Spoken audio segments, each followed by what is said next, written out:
Donald ટ્રમ્પના tariff વધારા સામે દિલીપ સંઘાણીનું પણ નિવેદન સામે આવ્યું છે। તેમણે કહ્યું કે ટ્રમ્પે દેશની આંતરિક બાબતોમાં અનેક વખત ચંચુપાત કરી છે। વડાપ્રધાન નરેન્દ્રભાઈ મોદીને અભિનંદન આપું છું। ખેડૂતોના હિતમાં કોઈ પણ સમાધાન નહીં કરવાનું પીએમ મોદીએ કહ્યું હતું। માન્ય પ્રધાનમંત્રી નરેન્દ્રભાઈ મોદીને જેટલા અભિનંદન આપીએ એટલા ઓછા।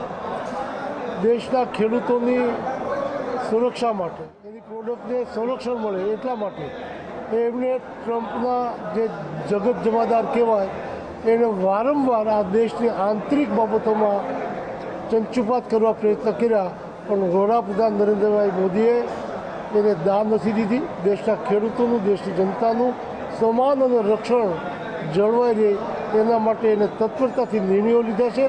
એને ટેરિફ નાખવાના જે દાવાઓ કર્યા, રશિયા પાસેથી ફર્ટિલાઇઝર કે ઓઇલ પ્રોડક્ટ નહીં ખરીદવા માટેના દબાણો કર્યા, આમ છતાં પણ આપણે દેશના હિતમાં જે હોય એ જ નિર્ણય કરીશું એવો જવાબ અને એ પ્રવૃત્તિને એક્શન લઈને દેશની જનતાને, ખેડૂતોને અને આમ જનતાને સુરક્ષિત કર્યા છે।